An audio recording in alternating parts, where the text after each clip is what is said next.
And అందరికీ మొత్తానికైతే పిల్లలైతే 12:30 లోపు అలా పడుకున్నారు. సో నాకైతే సరిగా నిద్రే పట్టలేదండి. ఎందుకో తెలీదు కానీ అమ్మ వాళ్ళ ఇంటికి వెళ్తున్నానని ఒక పక్క హ్యాపీ, ఇంకో పక్క మా హస్బెండ్కి వంట చేసుకొని ఆఫీస్కి వెళ్ళాలంటే తనకి కష్టం కదా అని ఇంకో పక్క బాధ. మా శ్రీవారు అయితే నేను ఎలాగోలా చేసుకుంటానులే, మీరు వెళ్ళండి, హ్యాపీగా వెళ్ళేసి రండి అనేసి అన్నాడు. అమ్మ వాళ్ళ ఇంటికి వెళ్తున్నామంటే అబ్బా ఎంత హ్యాపీనో కదా అందరికీ.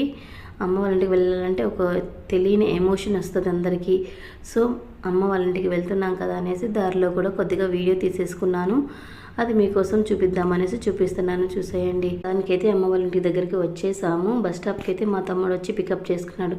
నిజం చెప్పాలంటే అమ్మకి ఈరోజు వస్తామని తెలియదు, మొదటి రోజు వస్తామని తెలుసు. మేమైతే వెడ్నెస్డే ఎక్కుతామనేసి అమ్మతో చెప్పాం, కానీ మేము వాళ్ళతో ట్యూస్డే నైటే చెప్పకుండా ఎక్కేసాము. అసలు మా అమ్మ అయితే ఫుల్ షాక్ అయింది. ఏంది రేపు కదా వస్తారనేసి.